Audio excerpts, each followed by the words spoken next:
అధిక బరువుతో బాధపడుతున్నారా? బీ బెటర్ వారి గార్సినియా కంబోజియా వాడండి, బరువు తగ్గండి. వివరాలకి డిస్క్రిప్షన్లోని లింక్ని క్లిక్ చేయండి. ఈ రాష్ట్రంలో చేయాలి కదా, ఇలా అనేక రాష్ట్రాల నాయకులు ఇన్వాల్వ్ అయినారు కదా. కేరళ వాళ్ళు ఇన్వాల్వ్ అయినరు, తమిళనాడు వాళ్ళు ఇన్వాల్వ్ అయినరు, నీకు తెలంగాణ వాళ్ళు ఇన్వాల్వ్ అయినరు, ఆంధ్రప్రదేశ్ వాళ్ళు ఇన్వాల్వ్ అయినరు. మరి జగన్మోహన్ రెడ్డి అయితే మంచి వాళ్ళు దోస్తే కదా. ఇక్కడ ఆప్ ఇన్వాల్వ్ అయింది, పంజాబ్ ఇన్వాల్వ్ అయింది. దేశ రాజధానిలో జరిగినటువంటి ఈ లిక్కర్ స్కామ్ ఒక 6-7 రాష్ట్రాల రాజకీయ నాయకులు, 6-7 రాష్ట్రాల వ్యాపార వర్గాలు ఒక్కొక్కరి టర్నోవర్ చెప్తే పరిచయం అవుతారు. అరవిందో ఫార్మా 50,000 కోట్ల టర్నోవర్ ఉన్న కంపెనీ ఇలా ఇన్వాల్వ్ అయింది. మీరు అన్నది నిజమే అయితే ఒక్కరే ఇన్వాల్వ్ కాదు కదా, పెద్ద పెద్ద వ్యాపారవేత్తలు ఇన్వాల్వ్ అయ్యారు. అంటే ఆడలేక మధ్యలో ఓడన్నట్టుగా ఇవాళ మీరు తప్పించుకోలేదు. నేను రెండో మాట కూడా చెప్తాను. ఒకవేళ నిజంగానే రాజకీయపరమైన వేధింపులు అయితే ఇవాళకి కూడా మీకు మన కోర్టుల మీద, మన చట్టాల మీద గౌరవం ఉందో మీకు తెలుసు. కోర్టులో ప్రూవ్ చేసుకోవాలి కదా. ఈడీ పెట్టినటువంటి కేసులు ఏవైతున్నాయో ఎవరి మీద అయితే పెట్టబడే వాళ్ళే ప్రూవ్ చేసుకోవాలి నిర్దోషులని, చట్టం అది. అందువల్ల నిజంగానే నీకంటే ఇప్పుడు కేసీఆర్ గారు ఒక మాట అన్నాడండి, అసెంబ్లీ సాక్షిగా అన్న మాట, నా ప్రభుత్వం ధర్మంగా నడిచే ప్రభుత్వం, తప్పు చేస్తే నా బిడ్డను కూడా క్షమించను, నా కొడుకును కూడా వదిలిపెట్టే ప్రసక్తి లేదని చెప్పిండు. ఎవరైతే తప్పు చేసిండో శిక్షకు సిద్ధంగా ఉండాలని కూడా చెప్పిండు. మరి ఎందుకు భయపడుతున్నారు చెప్పండి? మీరు తప్పే చేయనప్పుడు, ఇది రాజకీయపరమైన వేధింపులు అయినప్పుడు, ఏ రాజ్యాంగం మీద అయితే నువ్వు ప్రమాణం చేసేలా ముఖ్యమంత్రి అయినవో, ప్రభుత్వం నడుపుతున్నావో, మరి ఆ రాజ్యాంగాన్ని అపహాస్యం చేస్తావా? ఆ చట్టాలను అపహాస్యం చేస్తావా? చెప్పండి. ఇవన్నీ ప్రజలు గమనిస్తూ ఉన్నారు. స్పష్టంగా అర్థమైంది. ఇవాళ ఇక్కడ సరిపోదన్నట్టుగా, తెలంగాణ రాష్ట్రంలో సంపాదన సరిపోదన్నట్టుగా మీకు తెలిసేలా ఈ కుటుంబ పరిపాలన ఎట్లా కొనసాగుతుందో. ఇవాళ ఢిల్లీ దాకా దేశవ్యాప్తంగా కూడా, అంటే ఇప్పుడు కేసీఆర్ గారు బీఆర్ఎస్ పార్టీ పెట్టి ఇక తెలంగాణ సరిపోయింది, ఇక దేశాన్ని మొత్తం కబ్జా పెట్టుకొని ఈ పని చేయాలన్నట్టుగా అంటున్నారు జనం. ఇక్కడ ముమ్మాటికి నేను ఒకటే మాట చెప్తాను, ఎక్కడ కూడా రాజకీయ పరంగా వేధింపులకు పాల్పడితే చరిత్రలో ఏది నిలవలే. అందుకని 100% తప్పు చేసిందా లేదా అనేది ఆ ఏజెన్సీస్ బయట తీస్తాయి. ఇలా రాష్ట్రంలో ఉన్నాయి, రాష్ట్రంలో ఏజెన్సీస్ అట్లంటే మొత్తం కేసీఆర్ అడుగులో మడుగుతాయని చెప్పినప్పుడు కూడా మనం ఫాలో కావాల్సిందే కదా ఆ ఎంక్వైరీ కమిటీస్కి. అంటే నీకో న్యాయం వాళ్ళకో న్యాయమా? మరి నువ్వెందుకు పెడుతున్నావు? ఎవరు వీళ్ళు అతిథులు కాదు, చట్టం ముందు అందరూ సమానులే. వాళ్ళు ముఖ్యమంత్రులైనా ప్రధానమంత్రులైనా, మీకు తెలిసి ఇందిరాగాంధీ గారు కూడా పోయింటారు, అమిత్ షా గారు కూడా జైలుకు పోయింటారు, గుర్తుపెట్టుకోండి. ఇవాళ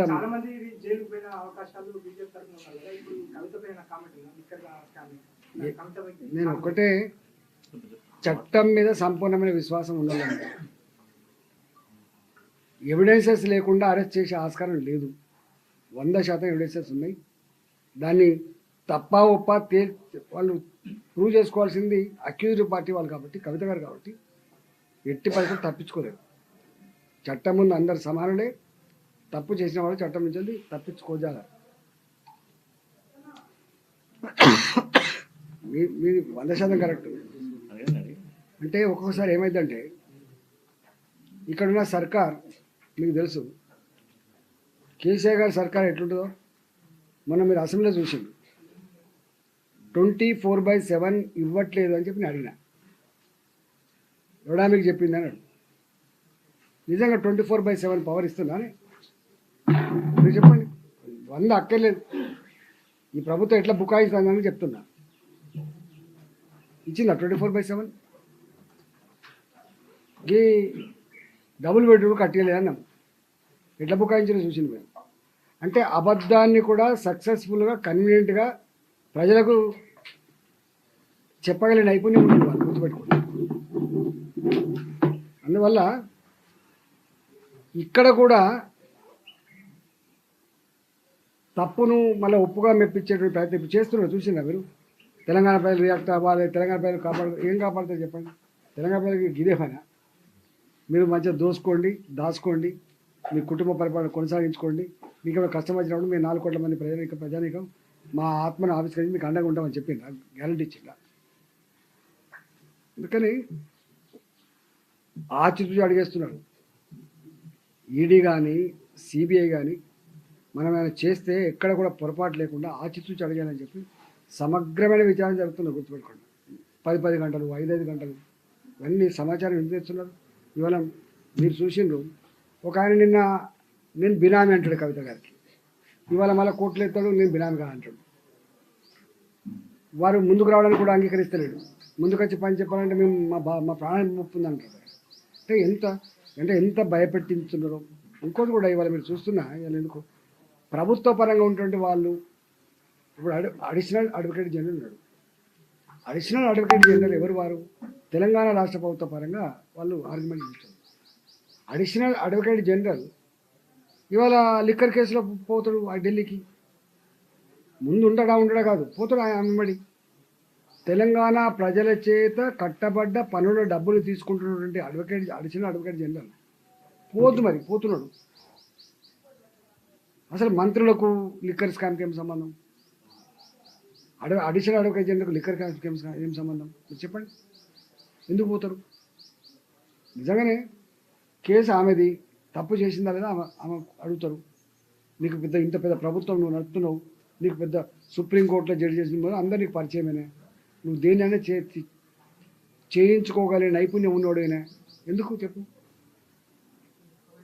నువ్వెందుకు అవాయిడ్ చేయించలేకపోతున్నావు? మరి ఇంట్రాగేషన్ అవాయిడ్ చేయించాలి కదా, నీకైనా పలుకుబడి ఉంటే.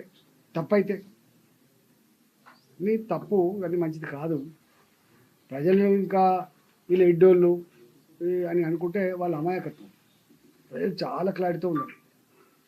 ప్రజలకు సీక్రెట్గా పోయి అడిగితే చెప్తారు ఏంటంటే అంటే ఇంకేముంటుంది బిడ్డ, ఇక్కడ సరిపోరంటే అక్కడ దాకా పోయిండ్రు. అయినా అది మంచి పని బిడ్డ, మహిళలు చేసే పని బిడ్డ అంటారు. ఈ మహిళలకి లిక్కర్ స్కామ్లో ఉంటారా బిడ్డ? గిదే బిజినెస్ దొరికిందా బిడ్డ? జనరల్గా మహిళలకు ఈ తాగుడు అంటే ఇష్టం ఉండదు. ఎందుకంటే తాగింటికి వచ్చిన భర్త ఎంత వికృతంగా ఒక్కోసారి ప్రవర్తిస్తారో మనం చూస్తాం కాబట్టి, తాగిన భర్త ఇట్లా బాధ్యత మర్చిపోతారో మనం చూస్తాం కాబట్టి, తాగిన భర్తలు ఆరోగ్యకరమైన చచ్చిపోయినప్పుడు ఆ దుఃఖాన్ని అంతా ఎట్లా భరిస్తూ చూస్తారు కాబట్టి, నాకు తెలిసి ఏ స్త్రీ కూడా 99% స్త్రీలు ఎక్కడ కూడా ఈ లిక్కర్ తాగడం అంటే ఇష్టం ఉండదు. మరి గా వ్యాపారంకి సంబంధం ఉండొచ్చా అండి వీళ్ళకి?